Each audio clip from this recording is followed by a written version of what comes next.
Welcome to Cricket 360. We bring you another exciting episode. My name is Tawanda Eli. I'm with Davis Karashani, bringing you insights into the ILT20 Continental Cup powered by Fancode, coming from the land of a thousand hills, that is Rwanda, in the capital, Kigali, where the Kahanga Cricket Stadium. We are into match day number 4, when we had match number 7 and 8. Magnificent performances that we've seen here, teams being drawn to their utmost, others digging deep, and others suffering defeat not only once but twice in a row. Where do we start off? We start off with the morning game that we had, Rwanda taking on Uganda. How do you summarize that one? In summary, for me, is I think Rwanda for me only won the toss. Besides that, I think not many positives they would want to take from that particular one. I don't think they showed a lot of character. Again, yet against Uganda, a side you might have felt because they're very familiar against each other. I thought they would want to actually try and put down the marker, but they literally did not show up today. It seemed as if they had a different side from the one that won by 10 wickets yesterday versus Botswana. Come on into this one. Barely, yes, they seem to have a little bit of fight in it. They put Uganda to bed first, and they tried as much as hard to contain them. But then, where did it go wrong for Rwanda after yesterday's magnificent performance? I think one today, the fact that Uganda opened with Alpesh Ramjani, obviously bowls very straight. He looks to target either the pads or the batters, and he bowls extremely straight, and that allowed Uganda to try and get as much control early on in the game. Remember the first time round, Uganda opened with two seamers. The opening batters, Oscar together with Didier, took a liking to those particular bowlers. But this time around, Uganda learning from that mistake, you would say, this time opening with that left-arm orthodox, they literally looked to basically totally bog Rwanda down from day one. Bogged down from day one. We move away from that one. Or before we move away, what was outstanding for you? Who stood out in that game from either side? More importantly, I would say for me, I like the fact that Joseph Baguma got an opportunity, his first game of the tournament.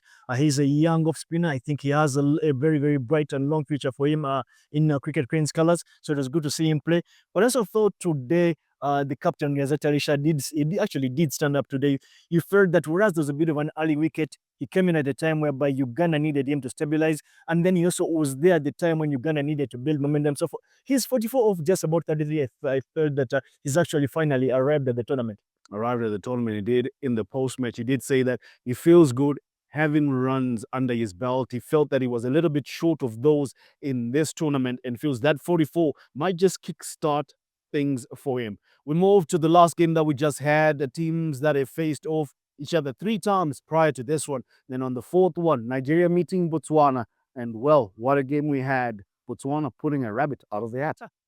Yes, you always felt that Botswana have done decent in the tournament. You felt that they were simply one win away. They just needed to get to like that spark in them, and today they did.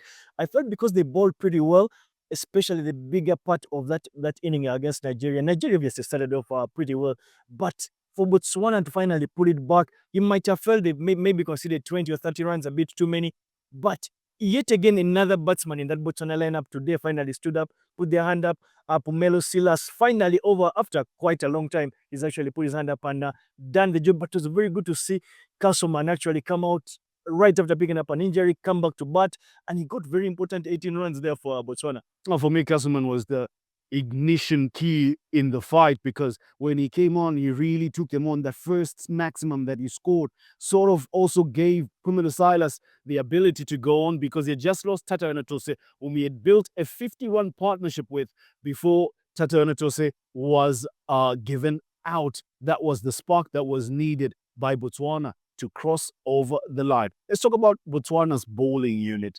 They have struggled to bowl in the depth. But however, this time around, Nigeria scored 191 in the first game that they played in this tournament. But this time around, they just pulled about 50 runs back. Yeah. I felt the fact that they had picked up quite a number of wickets. I felt Botswana largely won that middle phase of the game. They got a number of wickets. The wickets of the Nigerians fell in clusters. That simply meant that the tail enders of Nigeria were in a lot earlier than they would have wanted. So the Botswana bowling at the death was not fully exposed because of bowling to tail enders. And that allowed Botswana not to concede too many. Remember, the first game they conceded about 8 in the last 10. Then they recently conceded 130 again in the last 10. But the fact that they were bowling to tail enders, it allowed them to do a bit of damage control. You saw that they struggled at the back end of it. But that 140 today was within touching distance for them. Touching distance it was. Now we'll take a look at Nigeria. At the start of their batting innings, I felt just a little bit of undermining Botswana, a team that you've beaten 3 times in a row. Then you come into this one and hoping to run over them.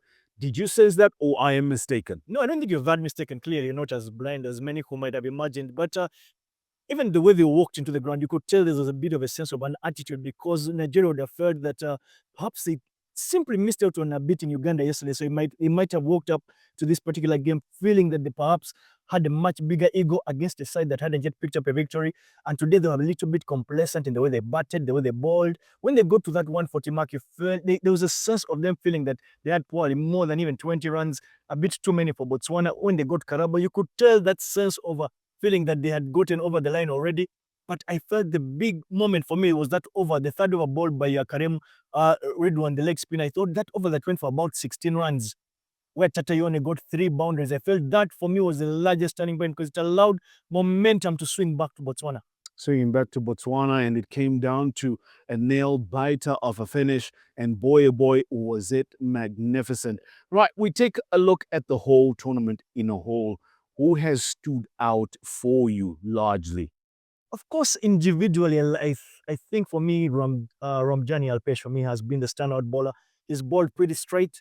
He's looked to bowl batters out, not just only bowl them out, but basically look to trap them in front, which I think he's done pretty well. If I'm not mistaken, he's probably the leading wicket taker in the tournament already. I've also liked Oscar Manishiwe. Whereas Rwanda have not managed to put together quite a number of wins, you can tell his sense of urgency when he bats, and you can tell that he's literally carrying Rwandan hopes on his back. I can only feel sorry for his particular back, but I've been very, very impressed with the way he's batted so far in the tournament. Oscar Manishimwe, leading run scorer in the tournament, always looking to bet positive. That's one thing that you'll get from Rwanda. And the pity is found himself on the lesser side today. On the winning side yesterday, he also had a magnificent performance. He's got the best individual score in the tournament, plus 80 runs there, closely followed by Robinson Obuya, who also scored 83 a few days ago. So those are the insights that we have for you today. And this particular edition will come back in a few days' time and give you lots more of what's happening in the ILT20 Continental Cup powered by Fancode. And Davis, pleasure to have you.